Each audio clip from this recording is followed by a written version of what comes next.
Eu acho que a última coisa que o novo normal deve ser é normal, né? Porque o normal é tudo isso que a gente vinha lutando contra. Eu acho que no fim a gente está lutando contra o normal, contra os preconceitos, contra as fake news, contra não sei o quê, porque Racismo. Isso se tornou normal, o racismo. Lidar consigo mesmo não é legal. A gente não conseguiria sobreviver 5 minutos com uma pessoa exatamente igual a gente. Então, quando a gente está consigo mesmo, quando a gente está trancado dentro do quarto ou trancado, isolado dentro de casa, a gente não consegue lidar com isso. Sono bravi questi cappuccini. Te convido a um cappuccino. Te convido a um cappuccino, segunda temporada, gravado em casa. No nosso primeiro episódio, eu comecei falando que estávamos muito felizes, né, de receber os nossos convidados. Eu fiquei pensando, é possível ficar feliz nesse momento onde a gente tem enterrado tantas pessoas, tanta coisa ruim, digamos assim, tem acontecido? São essas pequenas felicidades que movem a gente no dia a dia, né? Eu posso dizer que estou muito feliz hoje, aqui nessa edição do podcast, em receber o Felipe Solari, do podcast, como ele fala, né? Eu adoro quando ele fala assim. Podcast Sistema Solar. Bem-vindo, Felipe. Obrigado pelo seu sim estar aqui com a gente hoje. Obrigado, gente. Obrigado pelo convite. Paulo Henrique, obrigado ali pelo e-mail, pelas palavras. Frei Eric também, obrigado. Bom, falar, né, realmente sobre tudo isso. Eu andei curioseando o canal de vocês no YouTube. Achei muito legal, achei muito sincero, simpático. Tô inscrito lá, tô seguindo vocês. Assisti um pouquinho com o Matheus Solano ali também. Essa volta de vocês na nova temporada. Então, vamos falar, cara, eu acho que você tem razão, assim, já começando a falar aqui mas você tem razão mesmo, essa coisa, né, da alegria, né, se a gente tem quase o direito à alegria, né, em um momento desse e tal, e eu realmente ando pensando muito sobre isso, primeiro no papel como cidadão, segundo no papel como comunicador, né? Então, primeiro no papel como ser humano, como no pessoal. Acho que a gente precisa ter doses de alegria para conseguir resistir à dureza, à tristeza, né? Eu recebi aqui no podcast uma das entrevistas mais legais de se fazer com Andor Stern, que foi ele é hoje em dia o único brasileiro sobrevivente de Auschwitz. E ele falava sobre momentos de alegria dentro de Auschwitz, entendeu? Onde ele imaginava uma prateleira cheia de pães, onde ele abria aquela prateleira e ele escolhia o pão e ele jantava ludicamente em algumas noites de frio. Então, a partir do momento que ele me conta isso, eu posso me dar o direito de também tentar ter uma felicidade, né? Pequenos momentos dentro desse momento tão duro que a gente está passando. Mas a reflexão de que se a gente merece a felicidade ou não é que ela é muito importante, porque quer dizer que a gente está sendo generoso, né? Assim, a gente está sendo, não é generosa a palavra, mas a gente está sendo complacente, estamos juntos, né, com a dor do outro. E aí, por outro lado, o papel como comunicador, que é algo que eu também me questiono. Em um momento desse tão sofrido e duro, eu trazer, por exemplo, um conteúdo do documentário do Michael Jordan, né? Eu me sinto, quase que tímido de colocar na minha rede social em um momento tão duro. Parece que não é o momento de falar disso, né? Exato. Porém, ao mesmo tempo, eu sou muito atrelado à minha missão. Eu sei qual é a minha missão, eu acredito na minha missão, e a minha missão é levar um pouco de entretenimento, desde que não seja banal, desde que não seja totalmente desconectado, ok? No fim, a gente está falando de um cara que foi muito representativo também, para comunidades também, que foi o Michael Jordan. Então, a gente não está falando sobre uma grande bobagem, assim, sabe? Bobagem. A gente sabe como a internet está cheia de bobagem. Então, não quero citar, dar nomes aos bois, mas é meio, sabe? No resumo é isso. Então, eu penso muito sobre tudo isso, mas sei de onde eu venho, sei qual é a minha raiz e me mantenho fiel a ela, porque os tempos mudam e eu acho que eu estou fazendo um grande registro para sempre, assim. Então, é isso, sabe? Que legal. O Felipe, ele, como eu disse aqui no começo, é um cara que se reinventa bastante, já passou por diversas áreas, né? E além do Felipe, a gente tá recebendo aqui hoje para esse papo, para esse cappuccino, o Frei Eric, que mora em Taubaté. Frei Eric faz parte do nosso grupo de comunicação dos Frades Capuchinhos de São Paulo. Os capuchinhos, eles são conhecidos justamente como os frades do povo, né? E esse título que os frades receberam justamente foi durante uma pandemia. Vocês estão tendo que se reinventar agora nesse momento onde vocês não podem estar com as pessoas, né? Sim, bom, oi Felipe, Paulo. Então, Oi. na verdade, assim, a gente que sempre é acostumado a estar junto com o povo, a estar, né, as missas, onde quer que a gente vá, sempre tem muita gente, ou onde os espaços que a gente está sempre se torna, né, uma referência, seja numa pastoral, seja no movimento, seja, né, se você está de hábito, se você está identificado como frade, aquilo chama a atenção das pessoas. E as pessoas buscam sempre essa proximidade, né? Então, não só a gente, como as nossas comunidades, onde a gente está, né? Os lugares que a gente está, tendem a se reinventar nesse momento que a proximidade não é mais tão possível, né? Até, né, Paulo, um pouco assim, esse podcast assim funciona lá em São Paulo, né? Você já falou lá no Matheus Solano, né? Funciona no estúdio e tal, costuma se receber os convidados ali, e de repente você tem que pensar uma nova forma de fazer isso, né? E as nossas pastorais estão se reinventando, a nossa maneira de lidar com as pessoas tem sido nessa forma, assim, né? Com esse distanciamento e talvez, de certa forma, buscando o sentido das redes sociais, né? Que é de aproximar novamente as pessoas, né, que parece que houve um momento que o que era feito para aproximar separava, e agora a gente, diante disso, tem que tomar uma atitude dessa busca de aproximação, né? Eu acho que tudo nesse universo acaba tendo que se reinventar. E é claro que a gente não pode deixar os nossos olhos fechados para as coisas que estão acontecendo aos nossos arredores no mundo, ou com a nossa comunidade, ou com as pessoas, muitas pessoas, né, que por ser franciscano batem nas nossas portas procurando ajuda, algum alimento, né, alguma assistência, e de repente essa assistência deve ser fazer valer cada vez mais, né? Então, a gente vive um momento que aquela proximidade com o povo, aquela proximidade física com o povo não é tão possível, mas que a proximidade deve ser cada vez mais retomada, né? Porque a gente corre risco, as pessoas no modo geral, né? A gente corre risco desse isolamento social, físico, ser um isolamento que individualiza cada vez mais, ou que separa as pessoas, né? E esse momento, a nossa espiritualidade que busca, né, esse estar próximo, estar junto e viver a vida com o povo, deve se fazer valer ao passo de que a gente deve buscar outras formas de aproximação e atender também as necessidades daqueles que cada vez mais vêm às nossas portas buscar. Então, há um paralelo aí que a gente deve cumprir, né, assim, de certa forma, que a gente deve seguir, né, o cuidado com o outro, no sentido da gente preservar a vida, preservar a saúde num momento, assim, de uma doença que tem um contágio muito alto, né, que tem uma taxa de transmissão muito alta, também o cuidado com o outro no sentido de não deixar sem assistência, né? Eu já era um cara inquieto, sou um cara inquieto, e essa pandemia potencializou muito isso, com certeza. O não contato com o mundo externo. Eu sou uma pessoa muito caseira, sou filho único de pais separados, sou uma pessoa que lida muito bem com a solitude, e acho que muitas coisas também, meu processo é muito de dentro para fora, é muito eu e tal, muito interno e tal, mas eu acho que a falta de alguns contatos sociais, o futebol, sabe, o encontro realmente, um jantar com gente querida e tal, isso realmente é onde eu tenho tido que procurar respostas para como lidar com isso, para como me manter forte. Eu acredito muito na resiliência e que você deve se manter forte. Eu pratico jiu-jitsu e acredito que as artes marciais, elas te colocam em situações de aperto, e é o que a gente está passando agora.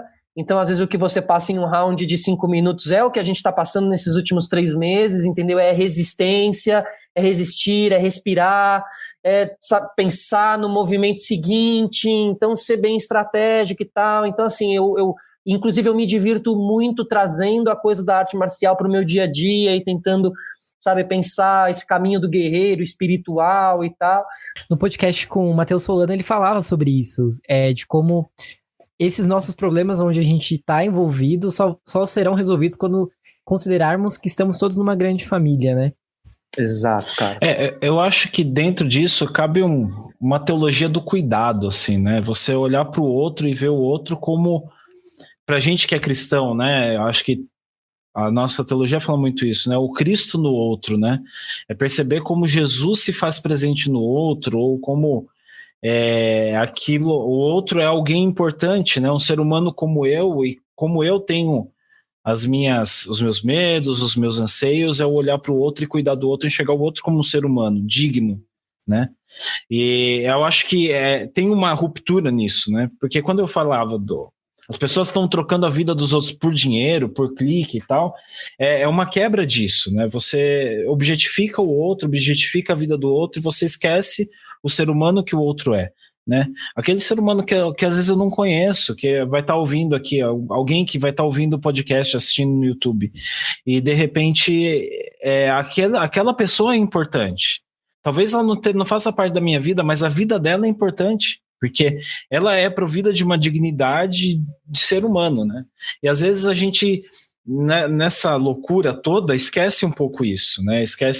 Tá muito preocupado com o nosso, né? E esquece um pouco que o outro é importante, o outro é um ser humano que merece todo o meu carinho, toda a minha dedicação. Mas, Frei, você não concorda que para isso é preciso a gente estar muito bem resolvido conosco mesmo, né? Eu acho que sempre, né, para você ter ali esse olhar de carinho, de respeito pelo outro, muitas vezes eu sinto, já tive grupos de WhatsApp que a gente teve debates acalorados, já tive grupo de WhatsApp onde um amigo de anos faltou com respeito comigo e tal, mas de um jeito meio latindo mesmo, nervoso, violento e tal. E aí, essa hora, hoje em dia, com a minha cabeça um pouco mais evoluída e um pouco mais madura, eu vejo que ele o problema dele é ele mesmo, né? Então, você, né, coisa que outrora eu teria ali uma revolta junto com ele também, eu falo assim, pô, às vezes não vale o debate, tá, mas a gente vê que realmente muitas vezes a agressividade, preconceito, vem da pessoa não estar resolvida com ela mesma, assim, né? Eu acho que as coisas caminham muito juntas, né, Felipe? Ninguém dá aquilo que não tem, terapia, né? Para todo mundo. Ninguém dá aquilo que não tem, exatamente. Falta um pouco, talvez, de terapia, né, Paulinho? Cara, pode crer, total, exatamente, esses processos internos, total. O momento de pandemia forçou um pouco esse processo também, né?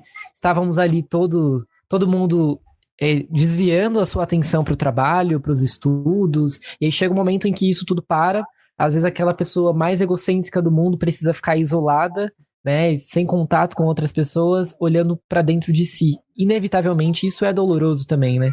Os especialistas dizem que estamos aí nos encaminhando para uma epidemia de saúde mental também.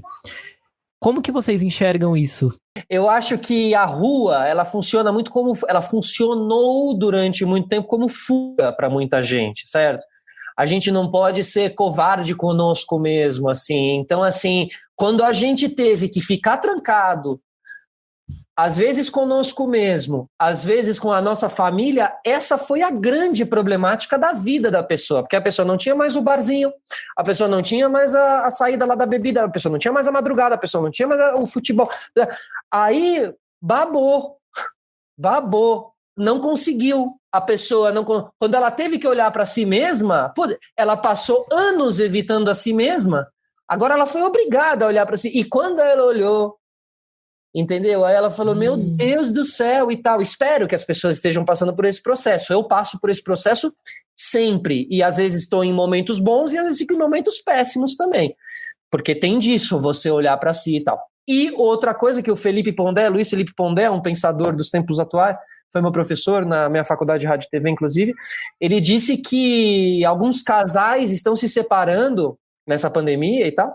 Muitos casais porque se deram conta que o que mantinha o relacionamento era a ausência. Porque quando eles precisaram realmente dividir o teto juntos, sem ter o trabalho ocupando quase que mais da metade do dia, eles não conseguiram. E aí eles descobriram que não era mais a presença que unia eles, era a ausência, né? Então, assim, eu acho que realmente é dureza esse momento, é um momento épico da nossa sociedade, porque a gente está passando por um momento difícil em várias áreas.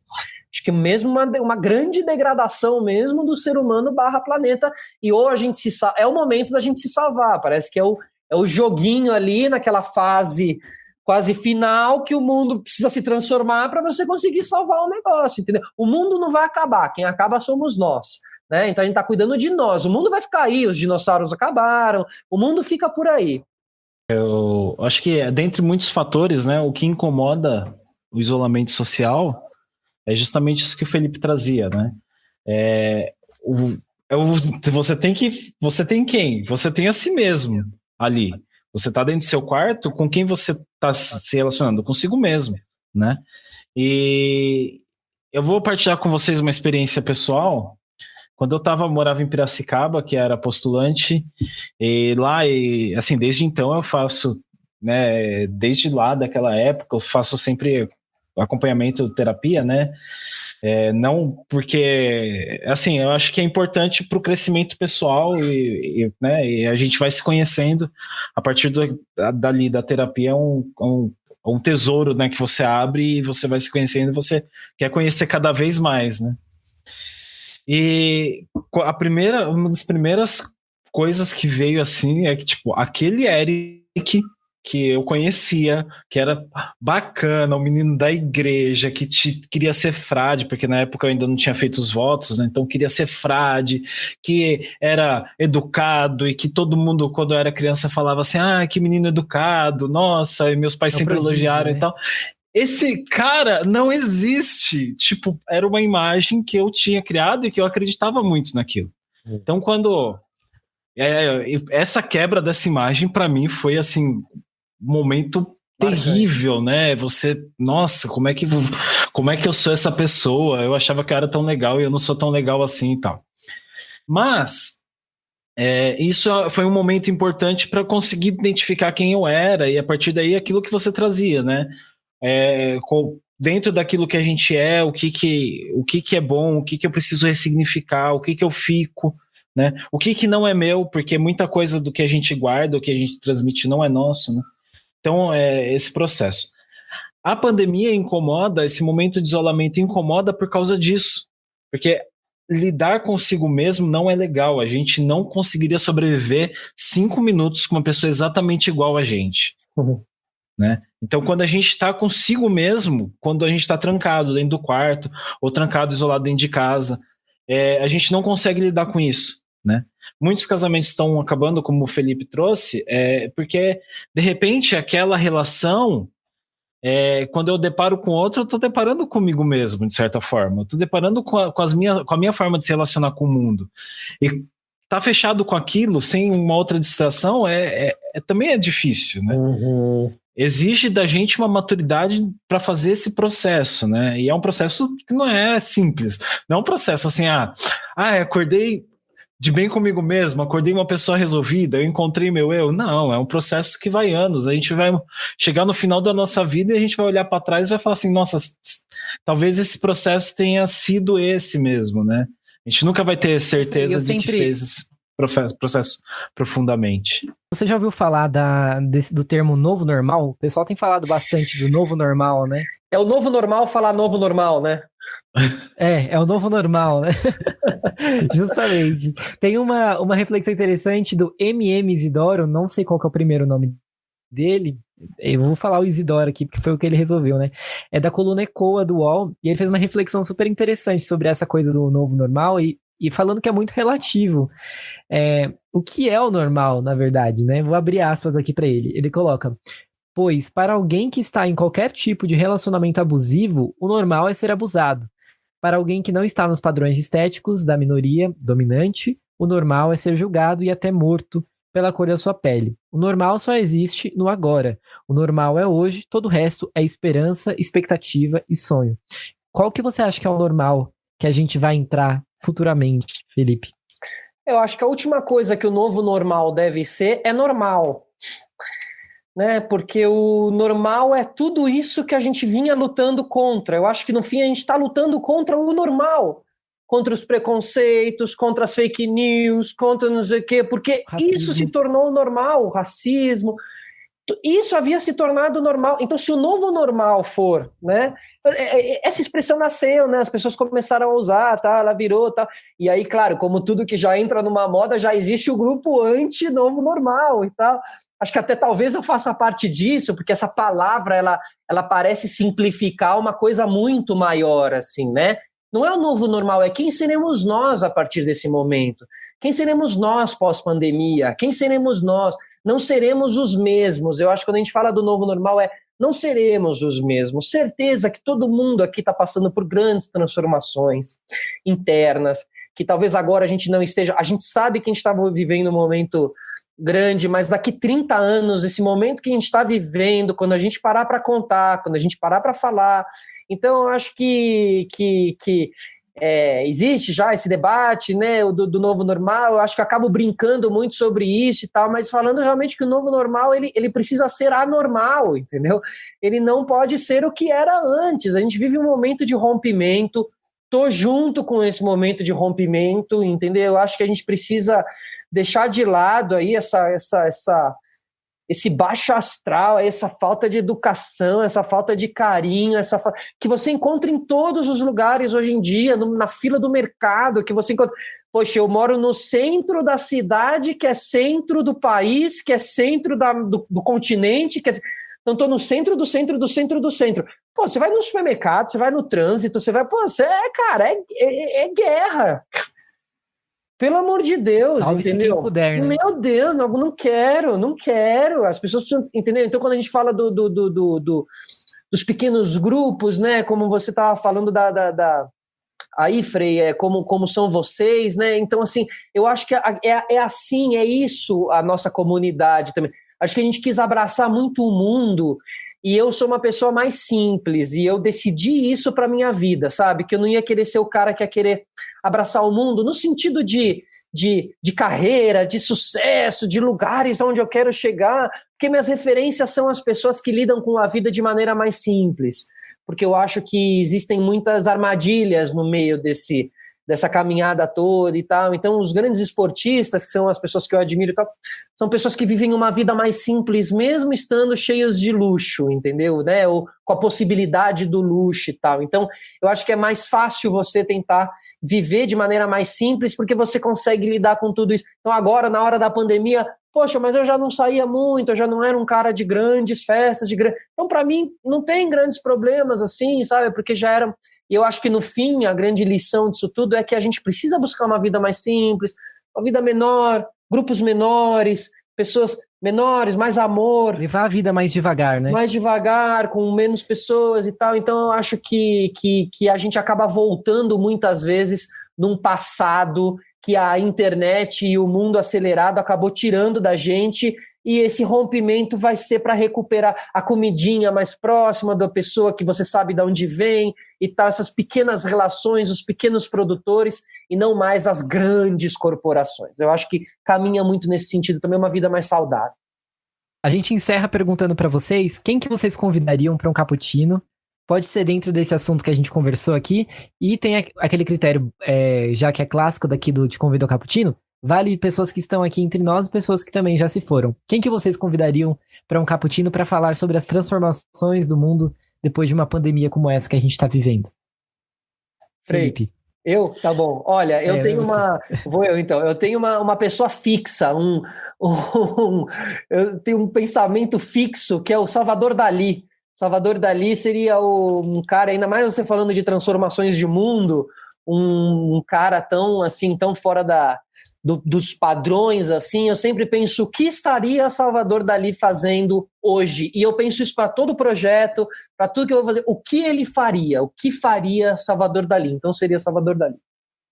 Eu vou puxar um pouco a sardinha para nossa brasa dos capuchinhos aqui. Eu não convidaria uma pessoa, não. Convidaria 3, que são os 3 primeiros reformadores da ordem, né? O Frei Mateus e os irmãos Fossombrone, que para que eles pudessem falar um pouco para a gente como é que é lidar num tempo de pandemia, né? O que a gente poderia fazer, dar uma receitinha aí para a gente, porque é difícil viver tudo isso assim, um pouco tentando prever o que pode acontecer, o que não pode acontecer, mas eu acho que isso daria pra gente um pouco de ânimo para viver assim esse momento que é um pouco pesado, bastante pesado, mas que eles conseguiram com muito êxito na época deles.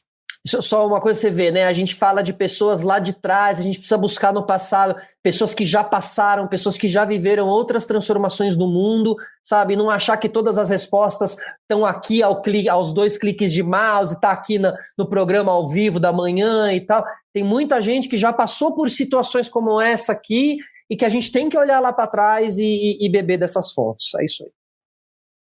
Gente, muito obrigado pela participação de vocês. Vocês que nos veem pelo YouTube, deixa aqui nos comentários quem que vocês querem que nós convidemos para um cappuccino. Lembrando que o fato de estarmos no YouTube é uma grande inspiração para a gente ter o Felipe Solar aqui, porque quando a gente montou, Felipe, esse projeto do podcast, a gente elencou quais podcasts a gente gostaria, né, de se inspirar. E o seu foi um que é muito interessante porque também tem câmera, né? É gravado, é multiplataforma, no Spotify, tá no YouTube. Então procurem lá o Sistema Solar no YouTube. Comentem aqui, se você estiver no YouTube, quem que vocês querem que a gente convide para um cappuccino. Obrigado aos dois, a gente volta na próxima edição. Até mais.